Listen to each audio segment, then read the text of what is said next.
நீ என்ன ஏமாத்திருக்க மது. சித்தார்த், தயவு செஞ்சு அப்படி சொல்லாதீங்க. உங்களை ஏமாத்தணுன்ற இன்டென்ஷன் எனக்கு கொஞ்சம் கூட இல்லை.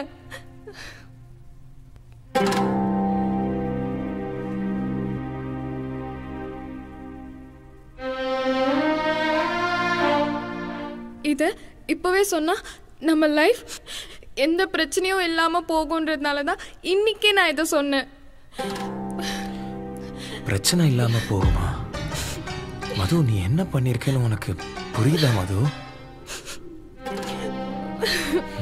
உன்கிட்ட வர ஒரு நிமிஷமும் நீ எனக்கு சொந்தம் இல்லைன்னு தான் தோணிட்டே இருக்கும். சித்தார்த், என்ன பேசுறீங்க நீங்க? நம்ம கல்யாணம் ஆயிடுச்சு. நான் உங்களுக்கு மட்டும்தான் சித்தார்த். என்கிட்ட வரதுக்கு உங்களுக்கு என்ன தயக்கம்? அதெல்லாம் உனக்கு சொன்னா புரியாது மது. முறையா என் அப்பா அம்மா என் லைஃப்ல ஒரு தப்பான விஷயத்தை கொடுத்துருக்காங்க. நீ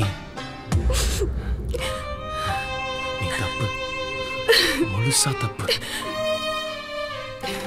ஆனா இது எங்க அப்பா அம்மாவுக்கு தெரிஞ்சா புள்ள சந்தோஷமா இல்லாதது நினைச்சு அவங்க வாழ்க்கை ஃபுல்லா கஷ்டப்படுவாங்க. அதை நான் அவங்களுக்கு நடக்க விட மாட்டேன். உனக்கும் எனக்கும் ஒரு மயிரும் இல்லை. இதை இங்கேயே இப்பவே முடிச்சுக்கலாம். ஏய், கோர்ட் வேணாம், லாயர் வேணாம், டிவோர்ஸ் பேப்பர்ல சைன் போட வேணாம். அது மட்டும் இல்லை, ஒரு டிவோர்ஸ் கப்புள் எப்படி இருப்பாங்களோ அப்படிதான் இந்த வீட்டில் நம்ம இருக்க போறோம். அப்புறம் அதை மாற்றணும்னு முயற்சி பண்ணி கஷ்டப்படாத.